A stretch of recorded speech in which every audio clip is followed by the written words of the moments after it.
the undefeated and high-scoring Saints show into Miami this afternoon, taking on the Miami Dolphins. The Saints are undefeated, and the Dolphins are trying to make it 3 straight victories. A big interconference battle, the NFL on Fox here in South Florida. And welcome, everybody. Dick Stockton along with Charles Davis. And the Saints, without question, are the talk of the league, and why not? They are undefeated. They have the biggest margin of victory. They have averaged 38 points a game and have never trailed this season. And so, Charles, if the Dolphins have any chance in this game, they have to come up with an answer against that attack. And it is a huge challenge for Tony Sparano's defense. And since they've chosen to accept that challenge, Dick, I'm eager to see what approach they're going to take to try and slow down Drew Brees and this New Orleans points machine. The Dolphins' defensive secondary is very young. They've been prone to giving up big plays. And thus far this season, no one's been able to slow down New Orleans. Speaking of coming up with answers, I think that the Saints may have a little bit of a challenge going against the vaunted Wildcat attack, which has taken his team by storm. And the unorthodox Wildcat has really been behind the power running attack of the Dolphins. And this Saints defense has made it a point of pride in trying to defend this Wildcat defense. Greg Williams, the new defensive coordinator, and his unit, they spent a lot of time scheming against a part of the Dolphins offense that averages about 10 plays per game on average. But if they're able to slow down Ronnie Brown and Ricky Williams, then the rest of the league will soon be calling for a copy of this game tape. There they are, Ricky Williams, the former Saint, and Ronnie Brown. And the weather here, 85 degrees, and if you know anything about South Florida, you know there is always a chance of thunderstorms, regardless of the fact that we have virtually perfect blue skies. So we're set to go. The Saints will get the ball first, and Dan Carpenter will kick off for Miami, and Courtney Roby will be back deep for the Saints.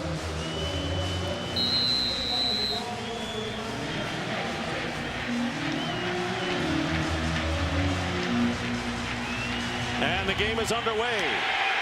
And it is a short kick. And Roby will field it on the 4. And Roby is knocked out of bounds. And we get underway. So Drew Brees, who's about as hot as you can be as the quarterback in the National Football League. 13 touchdown passes already and has only thrown 2 interceptions.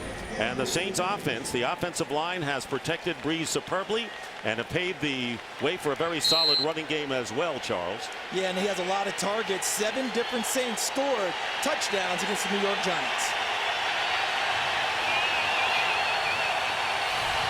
First down on the 27. Brees with time, and his pass is caught by Marcus Colston, who has a first down beyond the 40-yard line, and a gain of 14 yards with the strong safety Jabril Wilson on the play. Let's take a look now at the Dolphins defense. And you talked about the big test they face today. They play the 3-4, and they're going to need Joey Porter and Jason Taylor, the outside backers, really to put pressure on. And there's also a great deal of focus on the secondary. Veteran Will Allen is guiding a young secondary led by rookie Sean Smith. First down. And a play action, and there was Porter with the rush, and Colston drops the ball. He was open, and that will bring up second down and 10. So Joey Porter, who's been bothered with a hamstring pull, was inactive in week 4, finding his way almost untouched to Brees. And they're going to need a lot of that from him and from Jason Taylor, the other outside linebacker. They need to win the one-on-one battles in blocking and get to Drew Brees and put pressure on him. Second and 10. And another fake handoff to Bush, and they flip this one to David Thomas, the second tight end, and a big defensive play by Jeremiah Bell, the strong safety.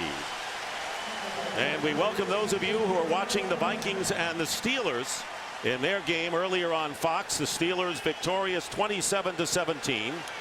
Dick Stockton, Charles Davis, Jamie Maggio on the field.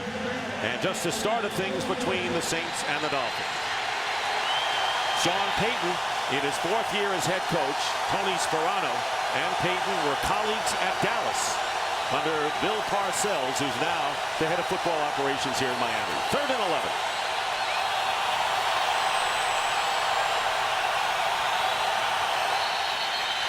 Flag is down, and they're going to blow the play dead.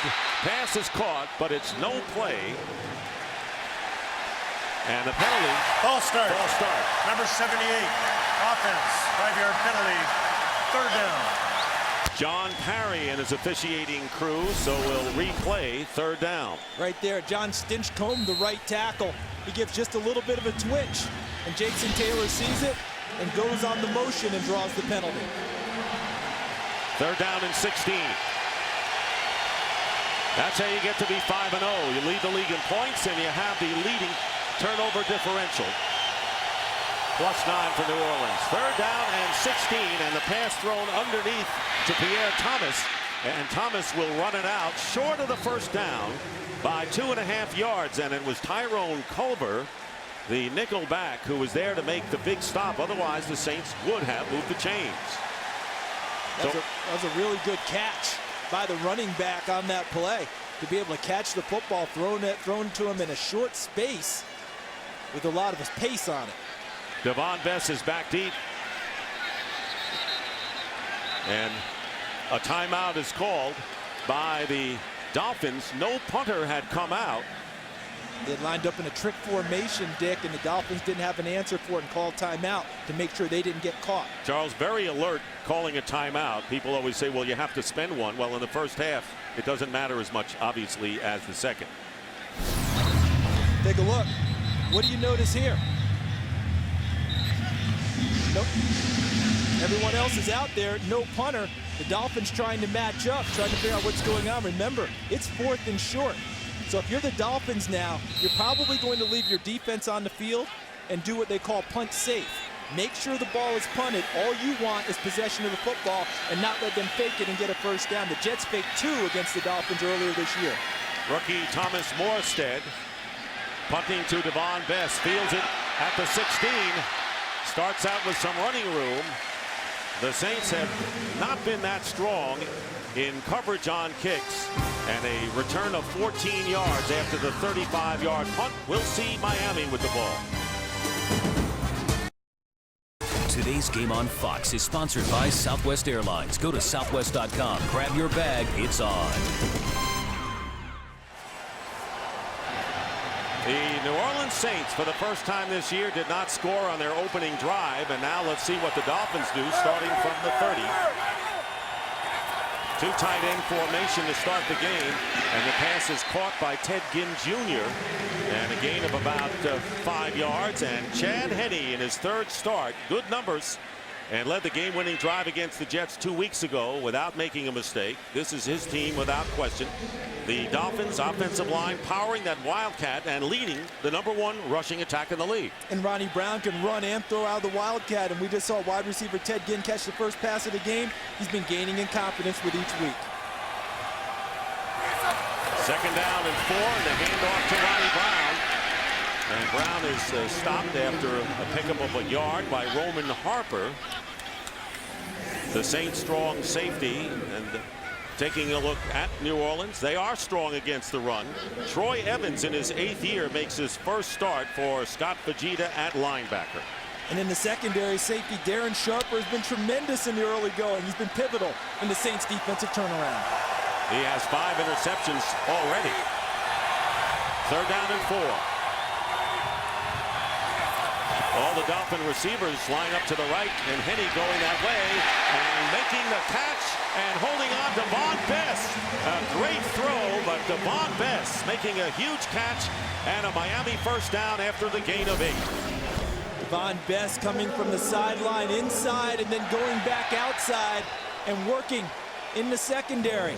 Gets a nice little matchup against Randall Gay, their nickelback, and makes a tremendous catch to move the chains for the Dolphins. New Orleans is challenging the previous play of a completed pass versus already a challenge. We'll review the play. So the Saints are challenging, and of course the question is, did Devon Bess have both feet in? Did he have control of the ball? We'll find out.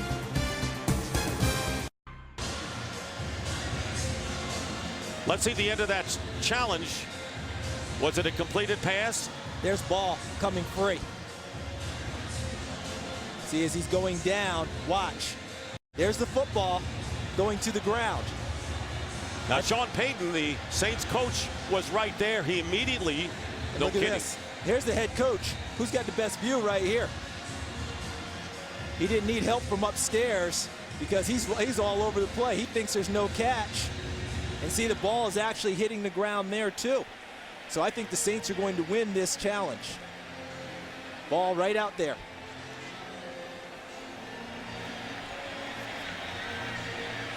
That's trying to cover up, and there you see Sean Payton to the right indicating no, it's incomplete.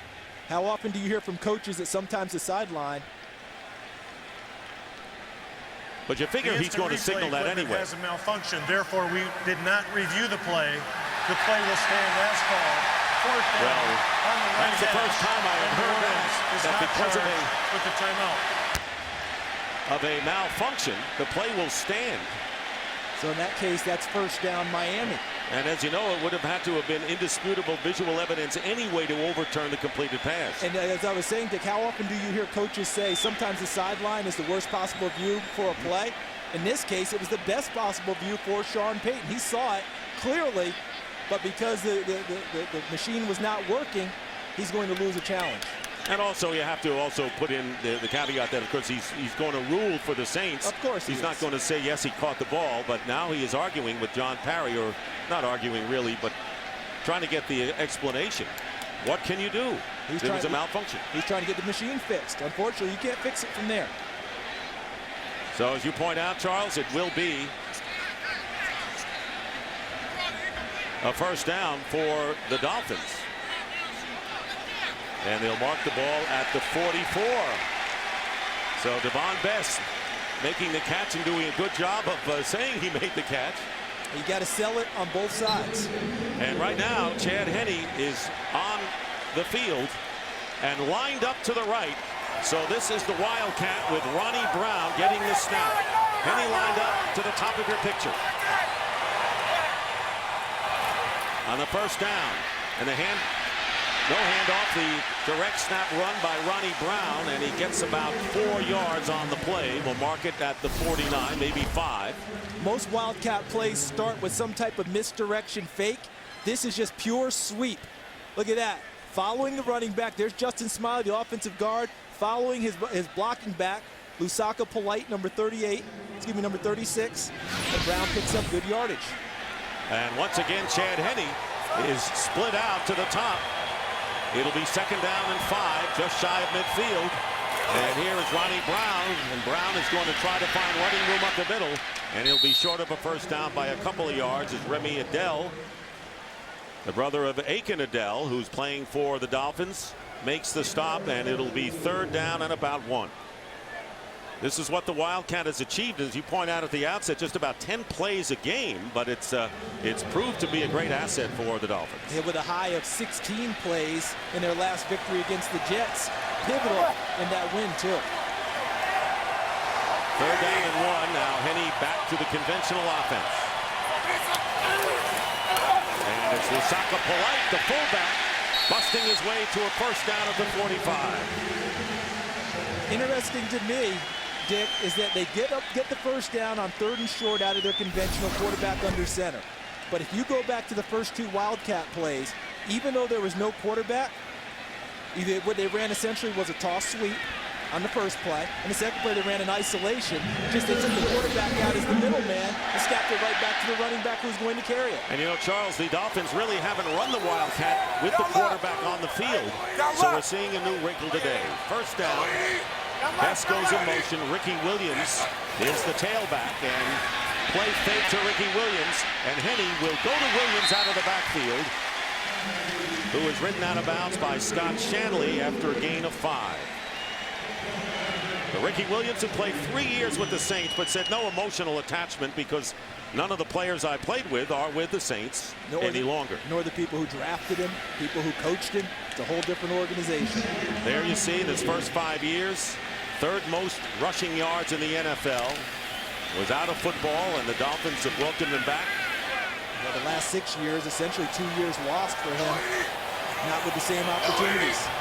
Second down and 5. Here's Ronnie Brown on the fake and the pass, and unable to get it to Ted Ginn Jr., who's claiming he was pushed and defended downfield well by Darren Sharper. Ted Ginn was looking for a penalty flag. Ginn, number 19, watch, he's going to run straight upfield and then go towards the flag, towards the pylon. And their feet get tripped up a little bit, and a really nice job by the official of not pulling the flag. His feet got tangled up, inadvertent, there was no interference, and a nice no call. And Jabari Greer doing a good job of staying with him. So once again, in a formation out of the shotgun, it is 3rd down and 5. Pass rush on Henne, and his pass is ruled complete, and now incomplete, says the officials, and they waited. It was down the middle to the 25-yard line. This would have been the second great catch for Devon Bess, and frankly, I think he's 0 for 2, but he got the benefit of the doubt on the first one because the replay machine was broken. This time the officials are right on it. Ball hits the ground as he tries to secure the catch. A good job there by the officials. That time the umpire, Dan Farrell, who saw it from inside, who went down and said, no, ball hit the ground. And the Saints with a terrific pass rush, and there is Lance Moore going back to return the punt by Brandon Fields. And a delay of the game penalty called against Miami. Delay game.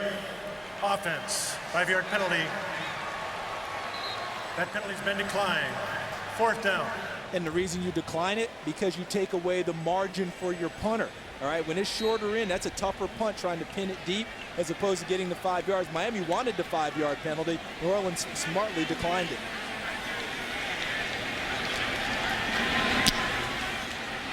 And a short kick.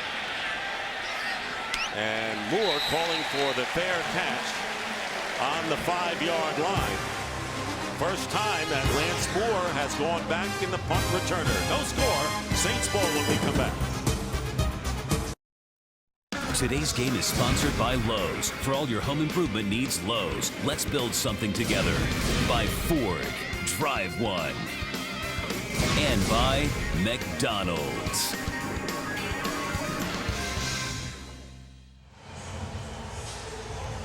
And welcome back to Landshark Stadium in Miami. Each team has had the ball once. And by the way, the Saints were not charged with a timeout on that challenge. Kind of a compromise because of the malfunction of the replay mechanism. First down on the 7-yard line for New Orleans.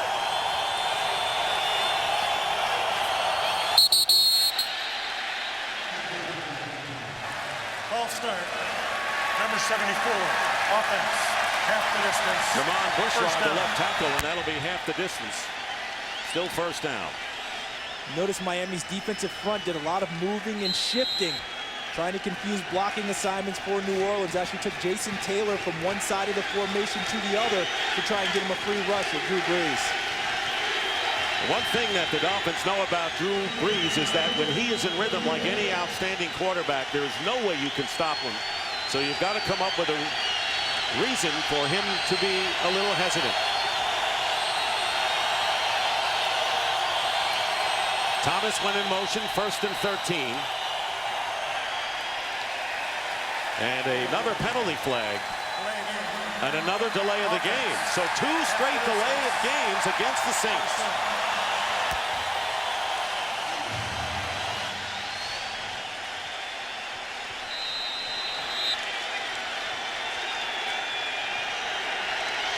Now the ball is on the 2. You don't often see 1st and 14. And in the end zone, Drew Brees' pass incomplete. Trying to get it to David Thomas, the tight end. And Jabril Wilson forcing the play. So now 2nd down and 14. And as you mentioned, Charles, an opportunity here for the Dolphin defense. And take a look at how the Dolphins try and capitalize on 1st and 14. They bring Jason Taylor off the edge, and he uses that great frame of his to tip the pass away and eliminates any possibility of interference against Jabril Wilson. Tip ball knocks that off. Crowd a factor here. And the handoff to Heath Evans, the fullback, and he brings it out to the 4. And for a game break, let's check in with Kurt Menefee in Los Angeles. And here's how you start. Atlanta at Dallas. Matt Ryan to Roddy White. 4 yards on the score. Capped off a 16-play, 80-yard game-opening drive. And it's 7-0 Atlanta after one possession. Dick and Charles? Atlanta leading Dallas 7-0. And Matt Ryan to Roddy White. 3rd down and 13.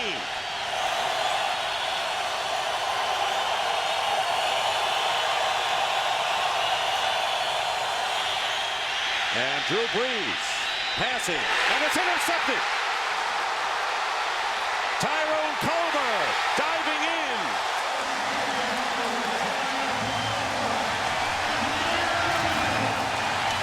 And he did not get in. He was knocked out of bounds before he got into the end zone at about the 1. No Saint receiver was in sight. And they will mark the ball at the 1-yard line. But Tyrone Culver, who made an earlier big play, now with the interception. Right there. On the 5. That's where he stepped out before he could launch himself for what would have been a touchdown. He was clearly in the end zone, but he did step out on the 5. But Dick, the Dolphins coming off of a bye week, all right? 2 weeks to prepare. They're showing a lot of looks. Look at Jason Taylor pushing the pocket at Drew Brees. It almost gets there, and Brees throws a rare interception. So we have seen, as you see, Culver bring it back. And Saints on their heels here. Ronnie Brown and Ricky Williams are in the Wildcat. And here is Ricky Williams running inside, walks in for the touchdown.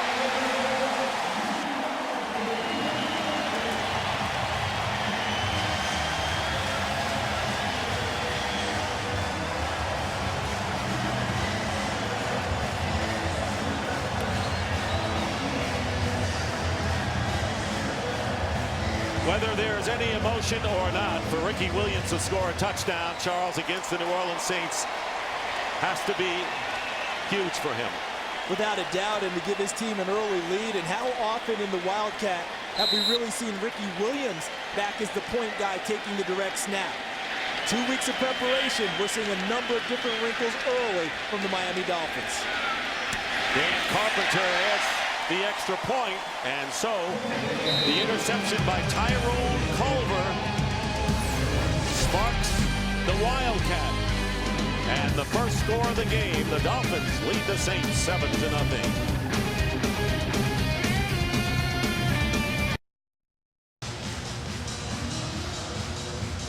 Dolphins lead at 7-0, and Tyrone Culver in his 4th year from Fresno State with his 2nd career interception. And as a result, for the first time this year, the Saints trail. That's 5 games and then 7 minutes and 40 seconds of this one. So something different for the undefeated Saints. They're behind 7-0 as Carpenter kicking off to Roby. Good kick into the end zone. Run out from 3 yards. Roby with a great return and goes right by the kicker and may go all the way. Roby gets tripped up. And they're going to mark it at about the 15-yard line. And it was Vontae Davis, the #1 draft pick from Illinois, who tripped up Roby enough so that he lost his footing. And he's marked down at the 16-yard line after a kickoff return of 87 yards and a penalty flag as well. After the play, delay a game. Number 15 for spiking the ball. 5-yard penalty. First down, New Orleans. So a spiking of the ball by Roby, and that's going to cost the Saints 5 yards, and they'll mark it at the 21. Ends up hurting a huge play a little bit, but I think they'll give him somewhat of a pass because of the great kick return. Great field position on the Dolphins 21 for Drew Brees to attack right away. So in a hurry, the Saints with a chance to get back even. And a first down, and the screen pass to Heath Evans, and the fullback is hit immediately, and a big defensive play by the nose tackle Jason Ferguson. What a way for Jason Ferguson to get started. Watched him at practice on Friday, and Coach Bill Parcells kept hiking up his pants toward Jason. I said, what are you doing, Coach? He said, I'm asking him if he's going to be wearing his big boy pants on Sunday. Is a big boy going to come ready to play? Jason knew exactly what he meant without having heard a word. He was a big boy there with a loss of 5 as Joey Porter comes off the field. Second down and 15. Back at the 26, and here is Reggie Bush with his first carry of the game and doesn't get much there. And it was Ferguson again, the nose tackle, who was with Bill Parcells for 3 years with the Jets and then 2 years with Dallas. And the defensive coordinator for Miami is Paul Pasqualoni, who also came from Dallas to join Parcells in the game. The former head coach at Syracuse, and what Miami's doing early, Dick, is using a lot of movement, a lot of different personnel groupings on defense, and they're quicker to the point of attack right now than New Orleans. Ferguson goes out, and Joey Porter has come back in. 3rd and 1. And Breeze goes down. Randy Starks coming up and sacking Drew Brees at the 29-yard line. So after the 5-yard loss earlier on the last play, 5 more here. Watch the interior here, okay? Because the Dolphins talked about having to win one-on-one battles against the blocking of New Orleans. The offensive line to date had only given up 4 sacks of Drew Brees, 5 total for the year. They said if we win these one-on-one battles, we've got an opportunity. So John Carney now attempting a 46-yard field goal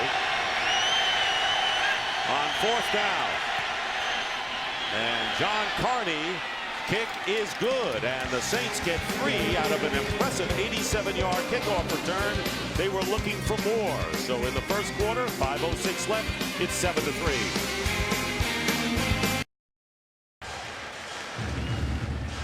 Sometimes the difference is the hustle plays. Vontae Davis in the circle, number 21. He's helping on the kickoff. Watch what happens after he gets blocked. Now it becomes what? A hustle play. And Vontae Davis hustles and catches just enough of Courtney Roby to bring him down. And because he does so, he helps keep the Saints from possible 6 points, and they only give up 3. And here's Morstead kicking off, and Ted Ginn Jr. with Patrick Hobbs hurt. Ted Ginn Jr. again is the kick returner. Puts on the speed down the sidelines, and a fine return as it gets it past the 35-yard line. Troy Evans making the stop. Well, the NFL on Fox next week presents a doubleheader. Game 1, the Giants go against the Eagles. The 49ers go against the Colts in Indy. The Seahawks at the Cowboys. And in Game 2, how about this one? The Vikings at the Packers. Yes, Brett Favre going back to Green Bay. The Ford Drive 1 Fox NFL Sunday pregame show begins at noon Eastern, 9 a.m. Pacific. I know he said it's already been done since they played once, but it hasn't been done until he goes back to Green Bay. False start penalty marked off against the Dolphins, so both teams guilty. False start, number 64, offense, 5-yard penalty, 1st down. Dick, this is supposed to be the time of year where things smooth out for teams. You don't have these types of sloppy penalties, but I think this game is really emotional. Miami coming off of a bye week and a big win against the Jets has a chance to get back into the race in the AFC East, and the Saints, of course, want to protect their undefeated season. Jake Grove guilty of the penalty, and the pitch to Ricky Williams drives upfield. Ricky Williams breaks it. Ricky Williams is not going to be caught. Touchdown Dolphins.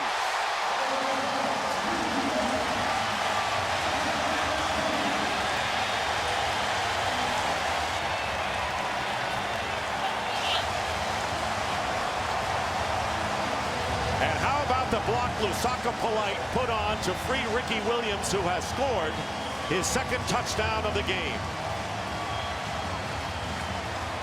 Wildcat or conventional, Miami in the running game is quite good. 13-3, and Diane Carpenter is on to add the 14th point for the Dolphins.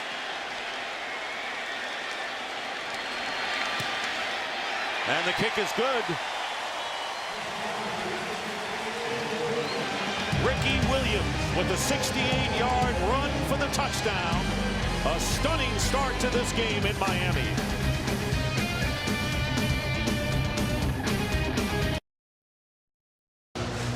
What a first quarter for Ricky Williams. Not only is he going over 5,000 yards rushing in a Dolphin uniform, but a 68-yard touchdown, the longest rush of his career. Watch what we're going to get. Watch the tight end set the table, all right? That's Pisano, all right? Now watch Justin Smiley pull here. Jake Grove is going to get a block here, and watch the pullback there. Polite. Look at that block there. So now we've got a path. And as a bonus, Camarillo, 83, takes out Darren Sharper, the safety, and Ricky Williams goes right through the gap. Tracy Porter, number 22, unable to react. 4 touchdowns on the year, and Carpenter kicks this one out of the end zone. And the Saints will take over at the 20 as we send it down to the third member of our team, Jamie Maggio. All right, Dick, thank you. Yeah, Ricky is having quite the first half here. I had a chance to speak to him before the game, and I said, what's been the biggest difference between your time with the Saints and your time with the Dolphins? He said while he was in New Orleans, he was younger, the team wasn't that good, and now that he's with the Dolphins, he's having a real good time. Back up to you. Even a better time now, Jamie, without question. As the good times won't stop now, will they? First down at the 20. Saints are trailing 14-3. Had never trailed in any game until today. Look at the movement by the Dolphins defense. Pierre Thomas gets slowed up and finally tackled. He's a hard runner, Thomas, as he gets close to 5 yards, and it was Kendall Langford who finally wrapped him up.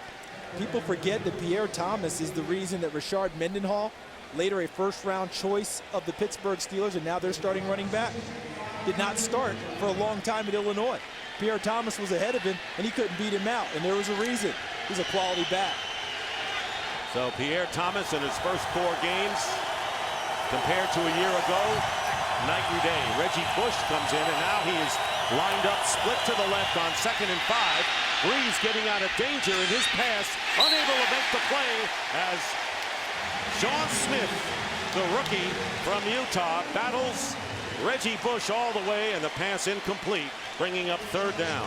And what helped him was watch the pressure from number 52, Channing Crowder. He makes Drew Brees step out of the pocket and reset and try and deliver the ball. It's a little high, and Sean Smith does a great job playing through his hands and knocking it away. And a lot of excitement for the Dolphins on both sides of the ball. 3rd and 5 coming up. Cameron Wake has gone in for Jason Taylor. Here comes the pressure by Wake, and the pass batted down. And it looked like Tony McDaniel got a hand on it. And right now, the Miami Dolphins have taken the play away totally from the New Orleans Saints. 4th down. Cameron Wake is a pass rushing specialist. Had almost 40 sacks in 2 seasons in the Canadian Football League. He forces Drew Brees to step up, and then Tony McDaniel, a 6'7" defensive tackle, gets a big paw in the air and knocks it away. So 4th down, and Morstead, his first punt went only 35 yards, kicking to Devon Bess. Good hang time, and Bess at the 26. Over 5 seconds, and that's a good hang time, and Bess brings it out close to the 40-yard line. Well, let's take a look at some of the headliners of our early games on Fox. Aaron Rodgers with a big game, 3 touchdowns and no interceptions. Wes Welker for the Patriots in London had 10 catches for 107 yards. And Vernon Davis of San Francisco, 7 catches for 93 yards. And tonight on Fox, we want to remind you the OT presented by Lowe's. And following that, Game 6 of the ALCS between the Angels and the Yankees after the game was postponed yesterday. Ronnie Brown getting the direct snap here. And a good run on first down for Ronnie Brown. Vilma comes up to make the play after a gain of about 7. Take a look. This is Chad Henne, the quarterback, all right? Watch what they do to keep him out of harm's way when running the Wildcat. He's not a threat to run a pass pattern. He's not a threat to go block anyone. Just step back off of the line, and now he's out of the play, and now he's come to the sidelines as they continue to run the Wildcat in a different manner. Brown and Williams, and it's Ronnie Brown. And Ricky Williams goes in motion, and they hand off to Ricky Williams. And Williams, maybe a yard, that's all. And it was Remy Adele the defensive tackle who's playing in place of Kendrick Clancy, who is on injured reserve. You know, if you're having trouble grasping the Wildcat, which I think more people are having less trouble, just put yourself and say conventionally, what's this play? You know what it is? Quarterback under center, fly sweep. Guy in motion, you just turn and hand it to him, and you got the same play essentially. Going with the same Wildcat on 3rd down and 2. Williams in motion, doesn't get the handoff this time, and Ronnie Brown powers his way to a 1st down into Saint territory, and that's where the offensive line comes into play for Miami. The offensive line not getting nearly enough credit in what they're doing. Remember, the Wildcat is not a finesse offense. This is a power running scheme, whether they're running it out of their regular formations or the Wildcat. This is an offensive line that wants to line up, helmet to helmet, and move people off the line of scrimmage. And they've done a nice job of doing that today. 6 plays, 26 yards, and a touchdown so far for the Dolphins in their Wildcat. A 1st down at the 49. And the handoff to Ronnie Brown. Shakes a tackler and is upended by Darren Sharper. And he is tackled at about the 45-yard line. Give him a 4-yard pickup for Ronnie Brown. Take a look. This is Roman Harper, safety for the Saints. He's trying to get involved. He ends up running upfield just a little bit too far and creates the running lane for Ronnie Brown. So who has to make the play? The other safety, Darren Sharper. Both of these guys will have to be heavily involved in run action all game long, which means the Dolphins are counting on eventually play action, big play over the top. And of course the story was if the Dolphins were down by a couple of touchdowns, it would be hard for them to run the ball, but they're up by 11. 2nd down and 6, and on the end around, Ted Ginn Jr. And goes out of bounds very close to the 1st down, and chased there by the defensive end Will Smith, showing good speed. Gain of 5. Wonderful job by Will Smith, the defensive end, not pursuing too far down the line of scrimmage. Watch Smith. Instead of going here, he waits and sees it. This is what they call being a BCR player. You got to look for the boot, the counter, or the reverse if you're on the backside of a play. That's exactly what Will Smith did. Made Ginn bounce it too far, didn't get a big play out of it. That's not like DVR, is no, it? no, Okay. BCR, Okay. all right? 3rd down and 1. And you can't buy it at Radio Shack, okay? Nearly a half a minute remaining in the 1st quarter, and the Dolphins call a timeout. That is the 2nd timeout called by Miami. And what an interesting start to this game, because it looks like right now, and it's still in the waning stages of the 1st quarter, that the Dolphins have unnerved Drew Brees and the offense, and the Saints have not solved the Wildcat. I really think the 2 weeks that Tony Sparano, Todd Bowles, as defensive coordinator, had in getting prepared for this have served them well. Most teams take a lot of time during the 1st week and just get healthy and kind of run through their stuff. The Dolphins, before they let the guys go last Friday, they started working on New Orleans early, and they put that in, a lot of movement on defense, a few extra defensive packages, and some things that maybe Drew Brees has not seen from them so far this year. And don't forget, the Saints had 2 weeks to get ready for the Giants, who they demolished. 34 seconds left, and the handoff to Polite. And he'll have the 1st down to the 37-yard line. So Polite getting the job done as a runner and a blocker. And this is choreographed just perfectly for Tony Sparano. And that may be the last play of the 1st quarter. Drew Brees sitting on the Saints bench in a day in which the temperature is exceeding 80, and maybe for the Saints the temperature has gone up since then. That is the end of the 1st quarter with the score. The Dolphins 14, the Saints 3. The Fox NFL Sunday continues after these messages. Miami with a huge edge, nearly 100 yards more than New Orleans so far. Rushing-wise, they've gained 105 yards on the ground to only 9 for the Saints. And now Pat White, the rookie backup quarterback, taken on the 2nd round from West Virginia, has come into the game. They have not run a Wildcat with White at quarterback this year. So this is a conventional offensive play. 1st down on the 38. Start of the 2nd quarter.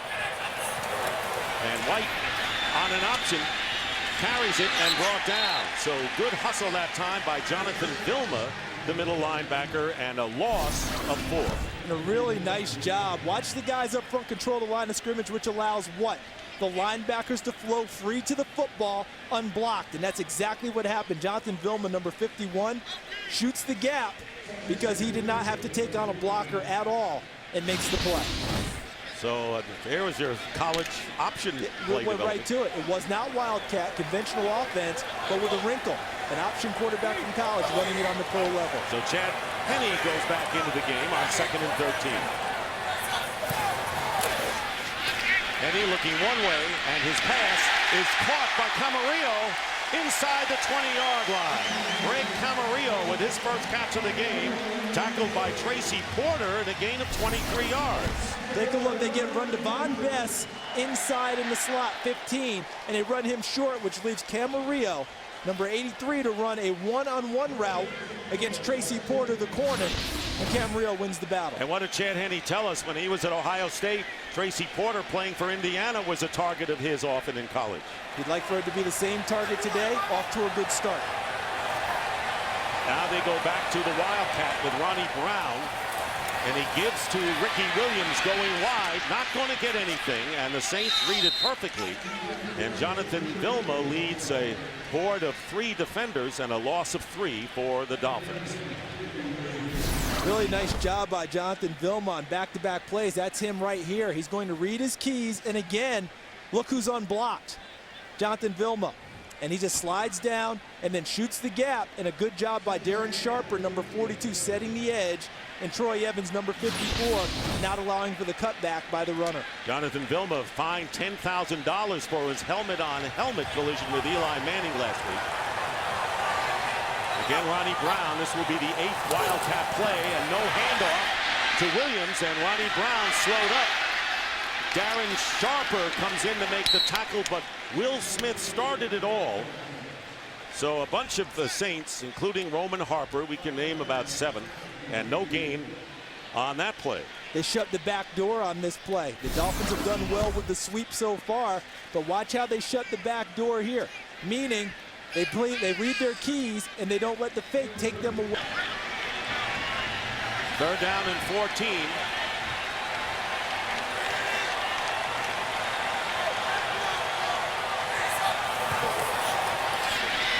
Pressure, the pass thrown to Devon Bess on the wide receiver screen, and Shanley will bring him down at the 14-yard line after a pickup of 7. So 4th down coming up, and Dan Carpenter will try to give the Dolphins 3 more. And I know that the Saints now are in a position where they may give up 3 more points if Carpenter knocks this through the post, but that possession was a get your feet under you possession on defense for the New Orleans Saints. And on this hot late afternoon here in South Florida, job well done by the Saints defense. This will be a 32-yard field goal attempt for Carpenter.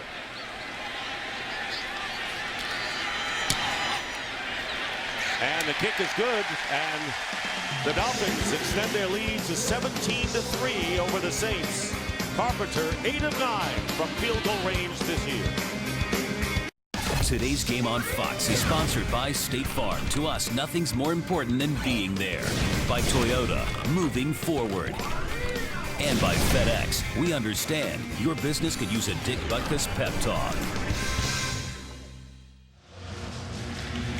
Early here in this second quarter, Bill Parcells, the Executive Vice President Football Operations, and seeing his Miami Dolphin team, he named Tony Sparano as a head coach last year, and the Dolphins won the AFC East.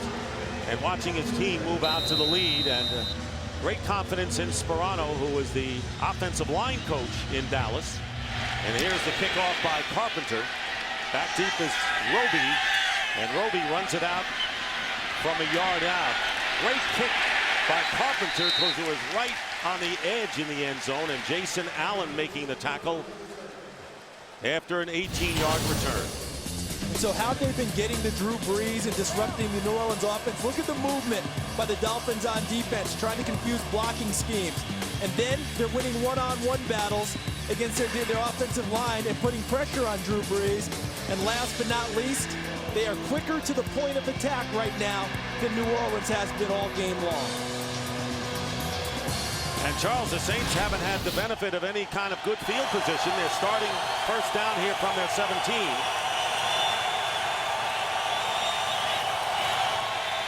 Breeze in rhythm, but thrown where Reggie Bush can't make the catch. And it'll be second down and 10. So many ways that you have to decide to attack Drew Brees in this New Orleans offense. A lot of people say you got to put a lot of pressure on it. Well, the Dolphins have done that, but they also are going to change it up. On the last play, they only rushed 4, dropped 7 into the passing lanes. And they have 4 down linemen right here. And let's see if the Saints are guilty of a false start or the quick count got Miami over.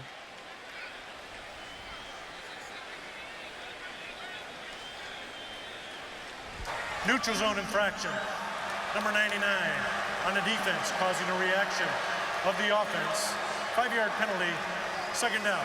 Jason Taylor a little amused after that call. You called that on me? Are you kidding me? But you know who I am? Well, he is the leading active player in the NFL with 124 sacks. So it's second down and 5, and this pass knocked away. And once again, it was Jabril Wilson challenging Reggie Bush. And this is an aggressive secondary we've seen from the Dolphins. And Jabril Wilson had to come ready to play today. Look at him out there isolated against Reggie Bush. That's a matchup the Saints figured to win because Jabril Wilson is a great run support guy. The book is he's a little questionable in pass coverage. Not so far in the last 2 plays, he's knocked him away. Smart to keep that right hand off of Bush. You can get called for those. So it's 3rd and 5. Here comes the pressure. The ball is tipped and intercepted. Picked off by Reggie Torbor. And it was Jabril Wilson who got in to get the deflection and another turnover, giving the Dolphins ball in deep in Saint territory. Hey, earlier in the down and distance, the Dolphins rushed 4 and dropped 7. This time on 3rd down, they bring the heat, bring the extra people. And the safety, Jabril Wilson, goes from covering Reggie Bush to rushing Drew Brees and tips the ball up for Reggie Torbor to pick off. I think you said it well a couple of moments ago. The Dolphins are beating the Saints to the punch. And Drew Brees doesn't know what hit him. Going Wildcat again with Chad Henne on the field. Henne to the right. And with polite blocking, Ronnie Brown covered. And Ronnie Brown gets to the 11-yard line. A gain of 8 yards.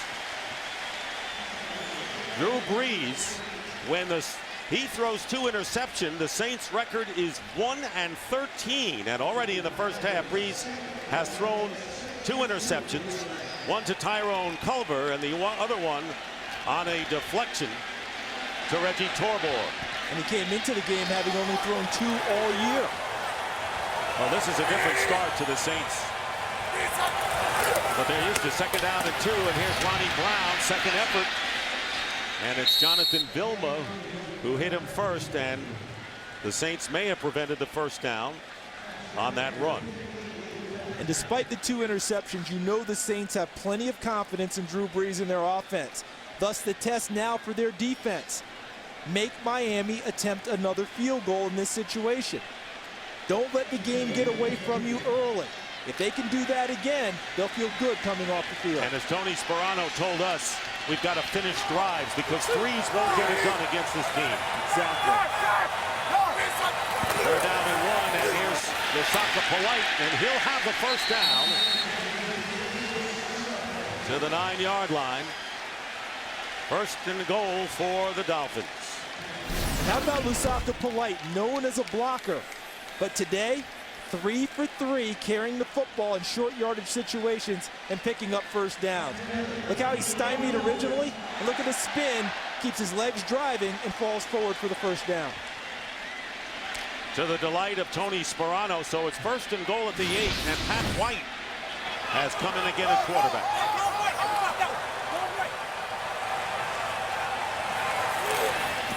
And White hands off to Ronnie Brown. Brown gets loose and he'll score.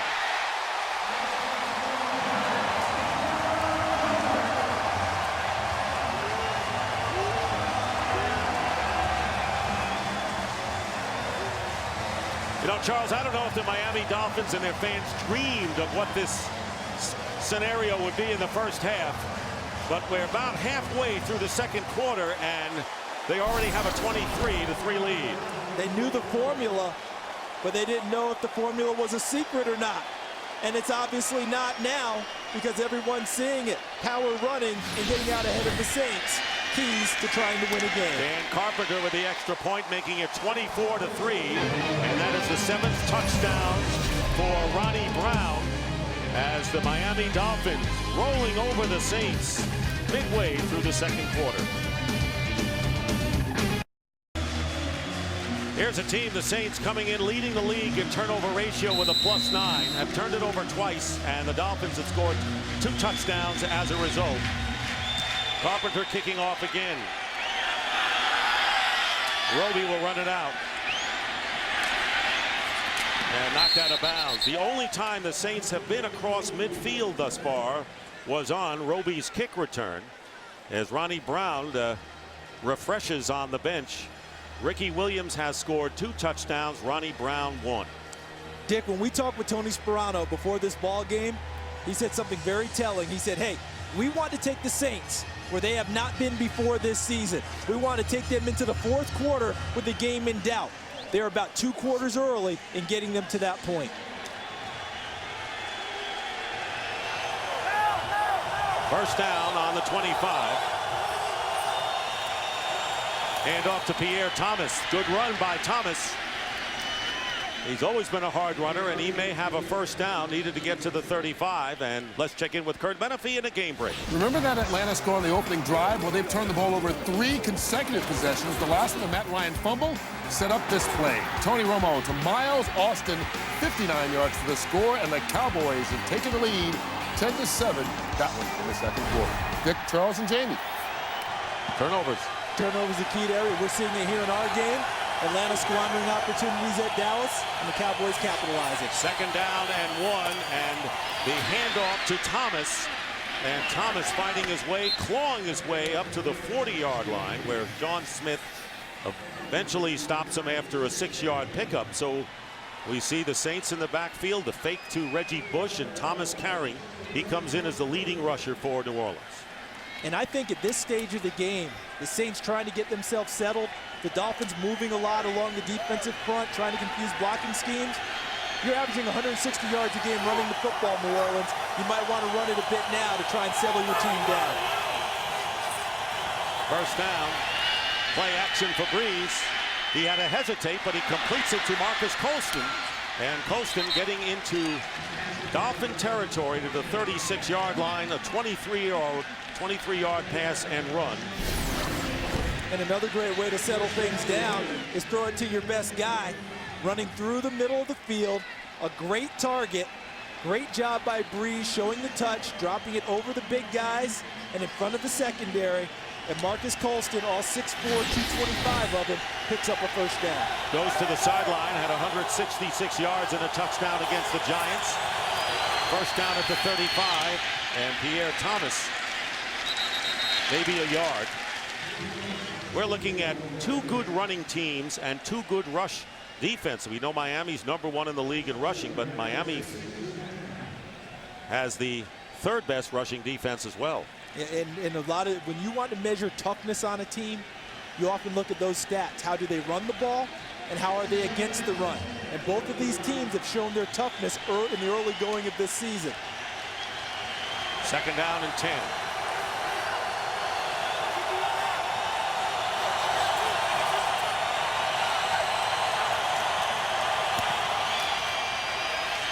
Breeze loses the ball. Fumble.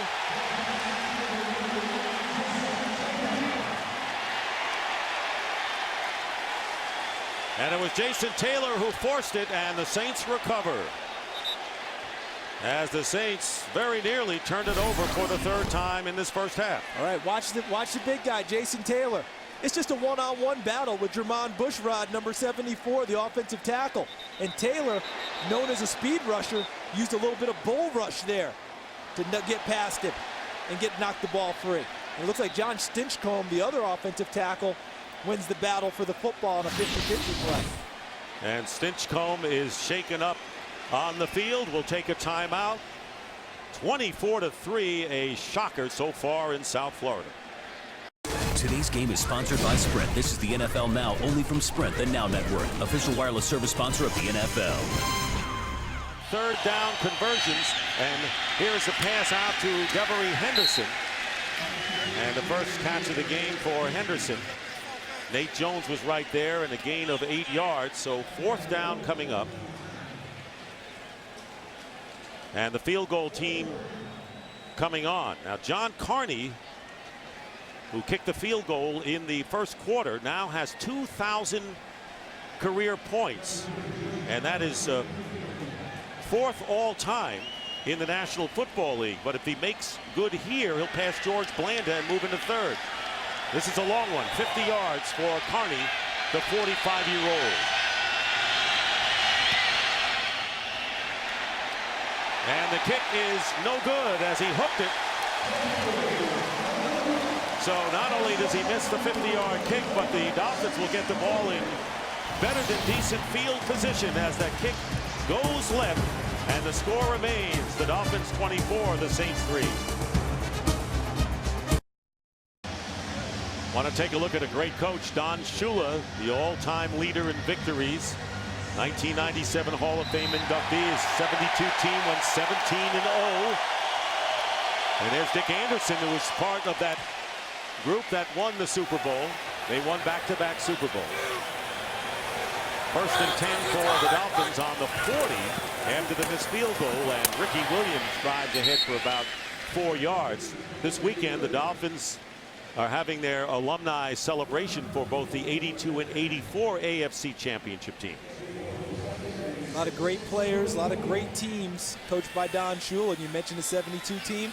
Remember in 85 when they were trying to protect being the only undefeated team? They beat the Bears in Miami in a big Monday night game. The only loss the Bears had all year as they went on and won a Super Bowl. They have big parties when they pop the cork when the last undefeated team loses. Second down and 6, handoff to Ricky Williams. And Williams is put down by Jonathan Vilma. And Vilma playing an outstanding game for a team that's losing 24-3. He has been all over the field. A loss of 1 yard. Interesting talking to Jonathan Vilma before the game. That's him right here. Watch him flow to the football again. And his defensive front's doing a nice job of keeping him clean, meaning no one's blocking him, and he's able to flow and make the play. But I wonder what's going through his head and his teammates' heads right now, because their mantra on defense is, we dictate tempo. We do the attacking and set the agenda. Thus far today, the Dolphins have flipped the script on them. No question about it, Charles, as the Saints call a timeout there first. And it's easy to talk that way when you're leading in every game and you're averaging 38 points on offense and your margin of victory is double digits. But this team, the Saints, are 24-3 in arrears with 4:29 to go in the half. It's the kind of day when you find out a lot about your ball club and the character of your team when you're not used to playing from behind. 3rd and 7, and Miami has been terrific on 3rd down. Empty backfield, and a good play made by Tracy Porter, the cornerback on Ted Ginn Jr., forcing the Dolphins to punt. And an injured player. Now, John Stinchcomb, the right tackle, went out earlier, and this looks like it might be Cedric Ellis. It is. And it is. Big Cedric, the first-round draft pick last year for the Saints, has been playing better and better with each succeeding week in this season. It's been a long first half for Sean Payton, who now wants to check on his injured tackle.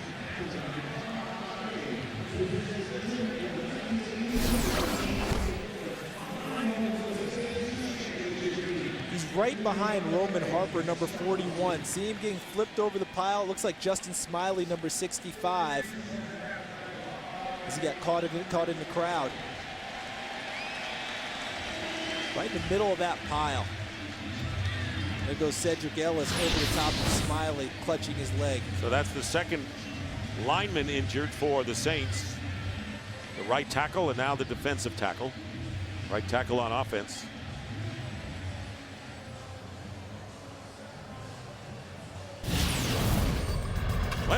the battle of two AL powerhouses coming down to the wire. Game 6 after the Angels' exciting comeback made it 3-2.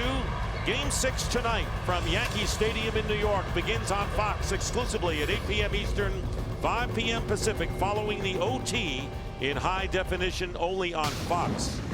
And it'll be Andy Pettitte, who is 15-9 in his postseason career, against Joe Saunders, who in 2 starts has no decision. And when Andy Pettitte gets that extra day's rest, which he will after last night's game was rained out, he is even stronger. 37 career starts in the postseason. Hey, they were 15-9. That's the guy you want to trot out to the mound in that game. Experience tilts towards the Yankees in terms of that pitching matchup. All right, now let's send it out to Kurt Menefee.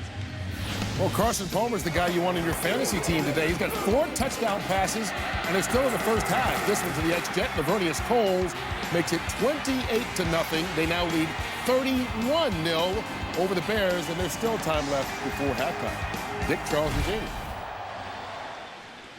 All right, thank you, Kurt. And Cedric Ellis being helped off the field here, and not a good picture for the Saints. No, not something you want to see. Let's hope it's not as serious as it looks as he goes off. And I think Cedric Benson's celebrating in Cincinnati right now, that 31-0 advantage on the Bears.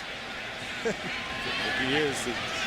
Reggie Bush, very dangerous back at the 10-yard line as Brandon Fields punting on 4th down. And there's Bush at the 6-yard line and gets tripped up. And a big play by Jason Allen. That's his 2nd special teams tackle today. And what a difference. Reggie Bush could not get unleashed. And the Saints will have to start again with poor field position, this time inside their 10. Jason Allen, former first-round pick for the Dolphins, trying to find his niche as a defensive back. Is he a corner? Is he a safety? One thing he definitely is, an excellent gunner on the punt coverage team. Great straight line speed, and he can make the tackles in open field. And Tony Sperano celebrates another big play by his Dolphins. And a 51-yard punt. Good news for the Saints as far as John Stinchcomb. He's back in at right tackle. New Orleans with a 1st down on their 9. And falling down is Reggie Bush. Could not get untracked. And don't forget, this is a team that plays on the turf at the Superdome at home, so a loss of 2 on 1st down. Take a look at the starting field position. New Orleans, their own 30. Miami in the plus percentage against New Orleans on the plus 46. No wonder they're up 24-3. You've talked about hidden yardage. That's a prime example of it. Doesn't look at the box scores at the end, and here is the pass to Marcus Colston, who is stopped at the 10-yard line. So it'll be 3rd down and 9 coming up for the Saints. And there is Cedric Ellis being taken into the locker room. Hope the big fella's going to be okay, but when you play the New Orleans Saints, one of the things you have to do as a defense is tackle well in the open field. The Saints offense predicated on big yards after the catch. On that play, they put Colston down at the point of where he caught the football.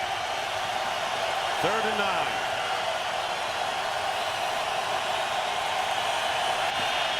And a 4-man rush to Breeze, and he's going to go down. Jeremiah Bell, the strong safety. And the 2nd sack on Drew Brees, this time at about the 2. Paul Pasqualoni is dialing up the right defenses against Drew Brees so far today. And I love what Miami does. They're showing their regular pressure, and then Jeremiah Bell defeats the block. Was that Reggie Bush there? Runs right through him to get to Drew Brees. The 2 safeties for Miami, big days in the first half. Loss of 7, and Morstead doesn't have a lot of room back there to punt. Devon Bess is standing about at the 40-yard line of New Orleans. And a great kick by Morstead. And it's not Bess, but Ted Ginn Jr., and he is down at the 41. That was a great punt by Morstead of 53 yards, and great coverage downfield by the Saints. But Miami gets the ball, and I tell you what, the turnovers against the Saints and the poor field position really turning inside out what this team is used to. Yeah, they are so used to being out in front and sprinting to the early lead and doing what they want to do. Tony Sperano says the great thing about Sean Payton is that he's fearless as a play caller. He loves to call the game in the left lane. Well, today he's not able to call the game in the left lane because they have to be in the slow lane because they're down 24-3. And left lane, of course, means driving fast. And there's movement in the line, and a penalty flag is down. And it's going to be against the Saints. That's the preliminary signal against the defense. Offside. Number 92 defense in the neutral zone at the snap. 5-yard penalty. First down. Remy Adele, 5 yards marked off. So let's step back and see what we've seen. 2 turnovers, 72 total yards by the Saints. Ricky Williams with 2 touchdowns. And he has scored them on the Wildcat. 14 points off of turnovers and 3 sacks against Breeze. Totally unexpected turn of events. First down and 5. Ronnie Brown. Troy Evans making the tackle. And no gain on the play as we wind down to our 2-minute warning here in Miami with the Dolphins up 24-3. Today's game on Fox is sponsored by Visa. Visa debit is easier than cash. More people go with Visa. Paul Pasqualoni, the big edge on Sean Payton's play calling thus far. How significant, Charles, do you think this drive is? I think this drive is huge because Ronnie Brown told us that the Dolphins want to throw the first punch in all situations. Well, this could be the knockout punch here. Second down and 5 after the 2-minute warning, and the pass is caught by Anthony Fasano, the tight end, and a first down at the 40-yard line of the Saints, picking up 14. How about this young quarterback, Dick? The poise of Chad Henne. When we talk with Dan Henning, when you talk with Tony Sperano, they keep coming back to poise and maturity, and they got exactly what they expected when they drafted out of Michigan. That poise and maturity and a big arm and a real sense of belief in himself. First down at the 40. Fake to Ricky Williams, and down goes Henne as Anthony Hargrove, who replaced Cedric Ellis at defensive tackle, gets Henne for a 7-yard loss, and that is the first sack of the game for the Saints. That's a real big-time play, too, by Anthony Hargrove. Timeout called by the Saints, and that is their second. And, of course, there's been a lot of action early and a lot of games coming up late, as you know, and so Kurt, Terry, Howie, Michael, and Jimmy will have all of the highlights and discussion of these games on the Visa Halftime Report, along with the Fox Sports ticker, so stay with us. They'll bring you up to date. So Henne, the quarterback, and inexperienced, but his play belies his age. Dan Henning with a lot of confidence in him, and his opposite number, Greg Williams. This is a chess match between those two outstanding coordinators today. And Henne is the starting quarterback, preparing more than ever from when he was the backup. Second down and 17, and the quick pass to Devon Bess, but he's going nowhere, loses the ball. And no indication. Yes, the Saints recover. And it was Darren Sharper who makes the recovery. I did not think that I had heard a whistle, and the officials confirmed it by not blowing the whistle. They never blew this play dead. And the Dolphins are going to probably challenge because it looks like his knee was down before the ball came out. Jabari Greer hit him.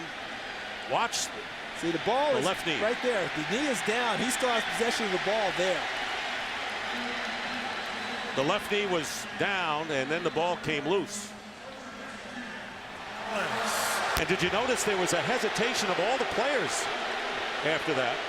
Hesitation of the players, and they also don't want to blow the play dead too early as an official. The previous play. This is a booth review inside 2 minutes of each half. See, if you blow the play dead early, it doesn't allow for the review. You've called the play dead. They let the play extend. Now the review can confirm it or turn it over. See, the key is, was the ball working its way free? Which it seemed like it was moving, but his knee was down while it still appeared that he had possession of the football. But the ball seems to be working its way free right there. But the knee's down, and he still has the ball in his hand. So he's down there before the ball is totally gone. Now it is a booth review, but John Parry, the referee, will make the determination as he looks at the replays. See, it's working its way free. But look at that. But the call on the field, it's going to be difficult to overturn that, Dick. Well, the question is, do they feel the ball was coming out right before the knee hit the ground? And remember, indisputable visual evidence to turn over the call on the field, which was a fumble. Now, this is the second time we've had Devon Bess involved in a play like this. He was fortunate the first time. The replay machine was not working. And Call couldn't be overturned. And as a result of that, and it looked like the Saints would have had the, won it. They did not charge the Saints with a timeout, so that was kind of the compromise. Yeah.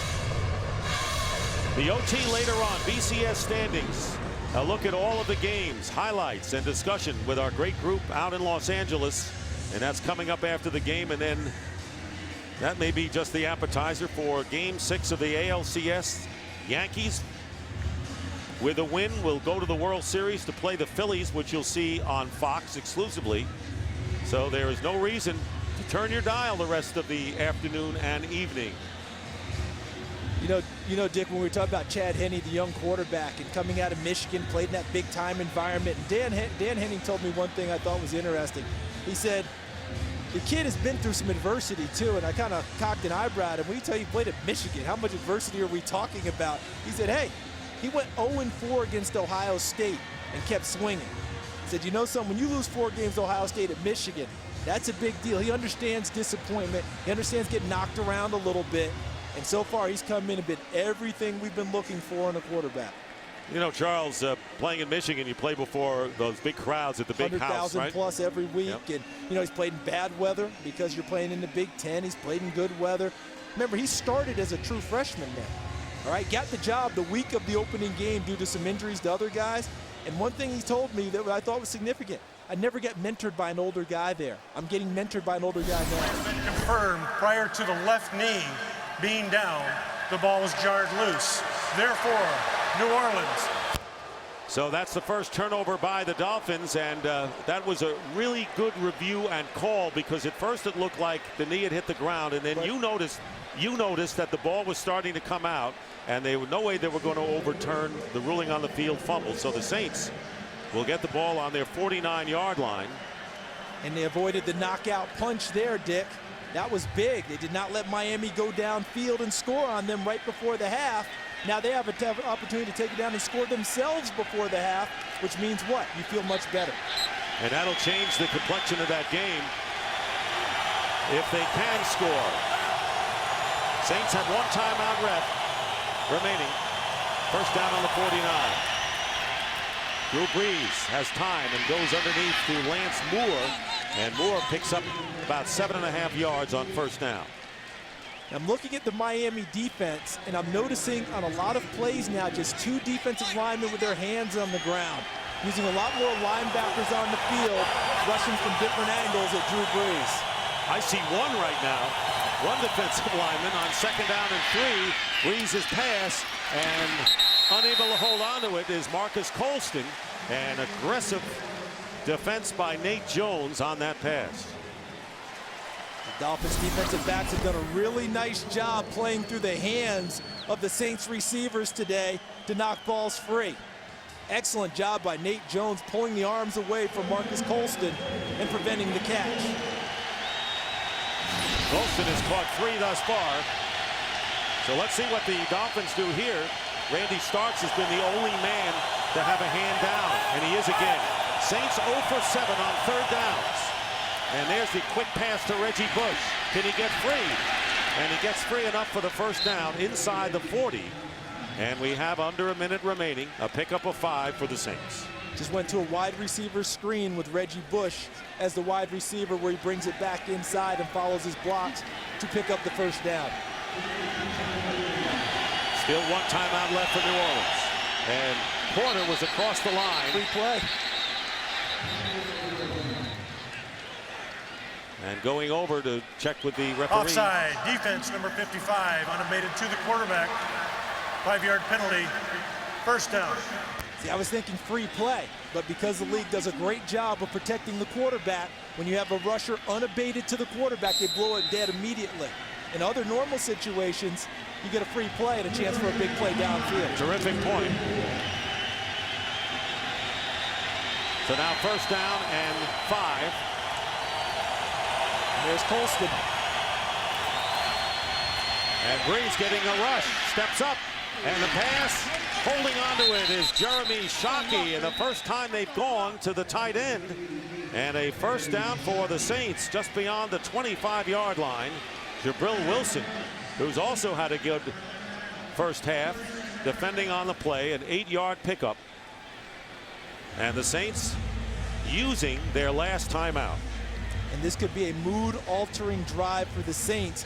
But, Dick, I only think it's really altered if they end up in the end zone with 6. If they kick another field goal, it's a little bit of frustration going into the half. How reverse are we talking in this game? We're talking about how the Saints can get back in it, and they need the touchdown and not the field goal, when the point was that that's what the Dolphins were hoping that they would get. Very close to Bizarro world, aren't we?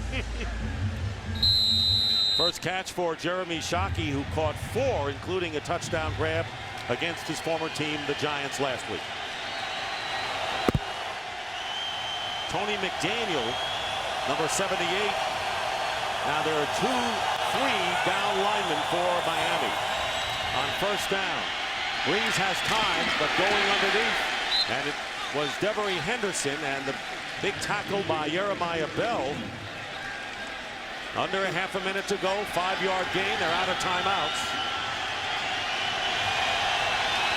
Second down and 5. Drew Brees throws it, and incomplete. And that was intended for Colston. And Nate Jones defending on the play. It'll stop the clock with 12 seconds left in the half and bring up third down. The coverage by the Dolphins defensive backs has been tremendous in the first half. Take a look at them downfield, trying to go to their big guy, Marcus Colston, and Nate Jones rides his back and helps knock the ball away. Third and 5.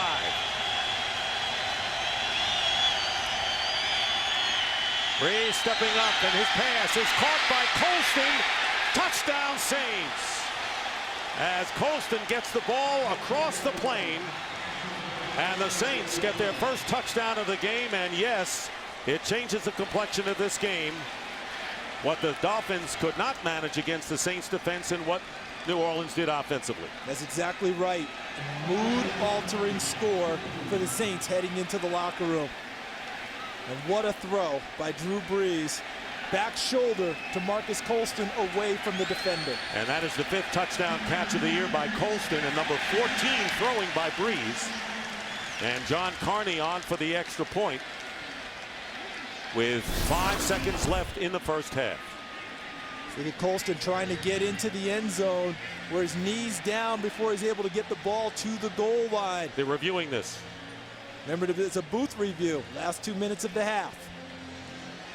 There's Colston with the catch. Going down. Knees are down right there. Did not have control either.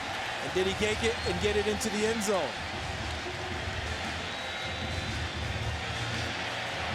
See, I think it would be ruled a catch, Dick, and a second movement. All right, that's what we talked about. Mike Pereira, the director of officiating. Catch, establish the catch, feet her down, making a second move as the ball is coming out. But does he have control though going over? But I think it would still be New Orleans ball because he ends up possessing it after that, because I think it would be a second move. The catch would be legal, and then it would be a fumble. And remember, who has to recover? He would have to recover the fumble for it to be the touchdown. We had that play with Dante Rosario of Carolina earlier in the season where they ruled a similar play like this a touchdown. And they said a second movement, so that would mean if it was a fumble, he was eligible to recover, and he would. See, I think it's a catch, second move. Even if they called a fumble, he's got the football. Now, the only thing is, if they don't rule it a touchdown, the Saints have only 5 seconds left. And they have to be prepared to decide what they're going to do. Kick a field goal or try and go for a touchdown with 5 seconds to go. And that's what I'm sure Sean Payton and Drew Brees are discussing right now. After reviewing the play, when the receiver's right knee is down, the ball is at the half-yard line. Therefore, it will be first and goal at the half-yard line. But now there are only 5 The seconds. clock will start on the ready for play. And Sean Payton has made his decision. He wants points on the board. So a field goal attempt. So this winds up to be beneficial to the Dolphins, and John Carney will try a 21-yard field goal. And now the Dolphins are going to call their third and final timeout. Their second team timeout. 30-second timeout. Think Drew Brees is trying to talk Sean Payton into going for it? He won. And I think he won his debate. One more play, coach. One more play. Now you wonder whether that would have happened if the Dolphins had not called a timeout. I don't think it would have. There would not have been enough time for Drew Brees to lobby Sean Payton. So guess what? Sean Payton back in the left lane calling plays again, Dick. We're exceeding the speed limit on this one. So a decision made by the Dolphins to call a timeout. And now the Saints are going to try to get the touchdown with 5 seconds to go. The ball will be at the 1-yard line. And Dick, I don't think that they run the football here. I think that they put the ball in the hands of Drew Brees to throw the football to try and pick up this half yard. Keep in mind that Zach Street, a right tackle, is eligible. Number 64 is a tight end. Quarterback sneak, touchdown Saints. Brees got over. And this is about as joyous as we've seen the Saints all day. And aren't the Saints glad I'm not calling plays? Because I said don't run it here. And Drew Brees vaults over the top and gets the touchdown. And it's a dangerous play only in terms of that ball could be knocked free before he gets to the goal line. That's all. I would have agreed with you, because the way the Dolphins have been so physical up the middle, it was not the percentage play. But Brees getting the touchdown, and that is his first touchdown rushing all year. So it's now 24-9, and Carney with 2 seconds on the clock. And it's now the Dolphins 24 and the Saints 10, and so all of a sudden a 2-score game. You pointed out it could have been a knockout punch for the Dolphins. It's turned around. And what a great way for New Orleans to go into the locker room feeling much better about themselves and what's going on in the first half. They can kind of say, okay, let's wipe the slate clean and let's come back out in the second half and beat New Orleans again. You know, that's how that can kind of be the message for them at the half. But did Drew Brees major, what was it, debate in college? Because it worked really well there, debating his coach and winning that battle. And as you pointed out, if Miami doesn't challenge or call the timeout, probably not enough time. It may have been a debate, but I don't think I saw Sean Payton's lips move. I don't think Drew Brees gave him an opportunity. And how happy is he? I talked my coach into going for it. It paid off for us. We will feel better as a team going into the locker room. 8 plays, 51 yards. Took 1 minute and 33 seconds. And, you know, Drew Brees, not normally an emotional quarterback, but he certainly was there as he talked Payton out of the field goal attempt. They got the touchdown.